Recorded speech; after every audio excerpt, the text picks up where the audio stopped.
Entre todos los músicos que yo conozco, sigue tocando en un grupo que formó hace 30 años. ¿Qué idea te da toda este grupo?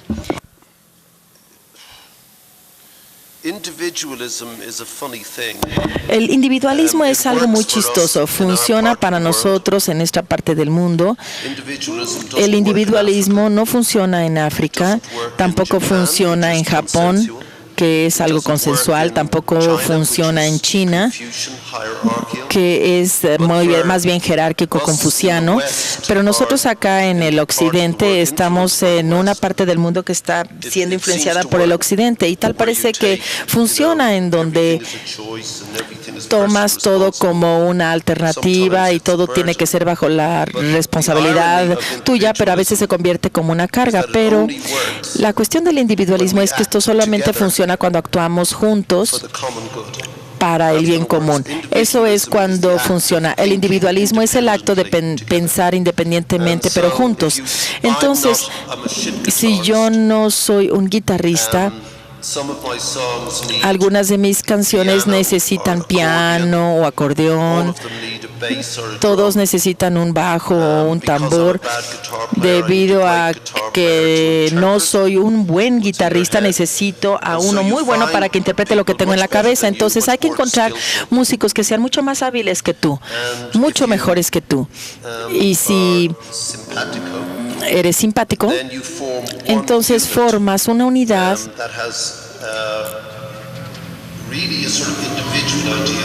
y esta idea individual de la banda o del grupo es simplemente una idea combinada de los 5 o 6 miembros que en forma colectiva crean este grupo, y puedes lograr mucho más cosas de esa forma que solamente trabajando individualmente. Regresando al grupo, bueno, después de la escuela encontraste que la música era una forma de un antiestablecimiento de lo que querías hacer. La música de ese entonces era, digamos, ser más agresivos ante la política, estar más enojados. Y también llegamos a esta música americana y también hubo influencias de la música folclórica irlandesa en esta nueva sangre. El grupo que formaste tuvo un éxito sin precedente, ¿no? Pero fue todo un éxito en la Gran Bretaña. ¿Cómo te sientes al respecto? Porque tú has sido uno de los grandes éxitos. Bueno, lo primero y lo mejor fue el sexo y las drogas. Porque francamente, si estás haciendo otros trabajos, el sexo y las drogas no se dan o no las tienes tan a la mano. Lo que estaba sucediendo en 1975 en el Reino Unido y en forma diferente en Irlanda, porque Irlanda se había quedado como en un áspide económico, es decir, 92% de la economía se basaba en la agricultura, el resto pertenecía al sector público. Y es más o menos lo mismo, el sector público te daba una garantía de una pensión para cuando envejecieras por la agricultura, porque digamos, tus hijos podían realmente encargarse de esas tierras. Entonces no había ningún incentivo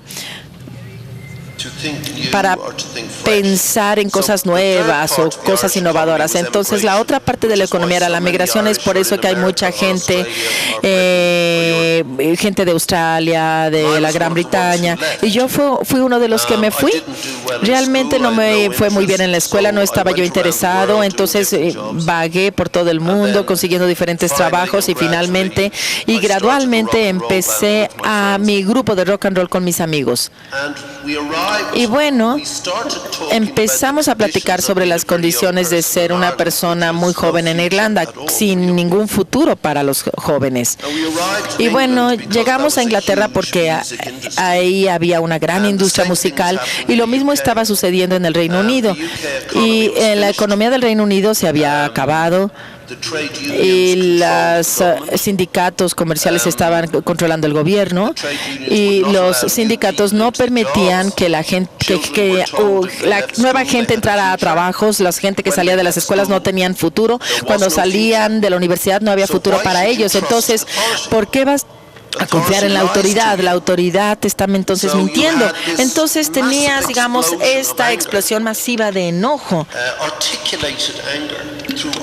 un enojo articulado a través del arte, y el trabajo del artista, ya sea que se trate de un pintor, un escritor, un músico o de un poeta, es el de probablemente articular lo que la sociedad está pensando o sintiendo antes de que la sociedad sepa que eso es lo que está sintiendo.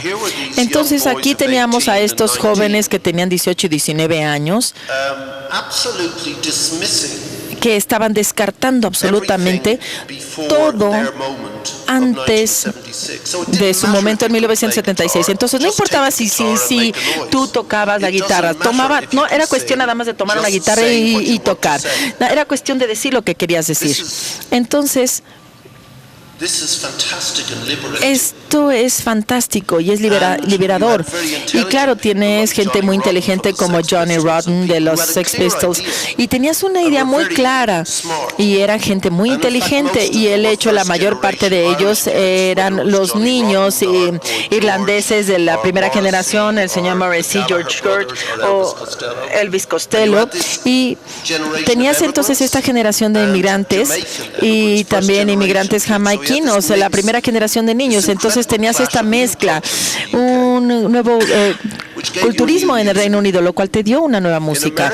En Estados Unidos también se estaba dando esa misma frustración entre la clase media. Entonces tenías grupos como los Ramones, los Talking Heads, los Blondie, que principalmente provenían de drogadictos, principalmente eran personas que eran, es decir, de clase media, otro tipo de frustración. Y en esto es cuando surgió, digamos, los Boomtown Rats.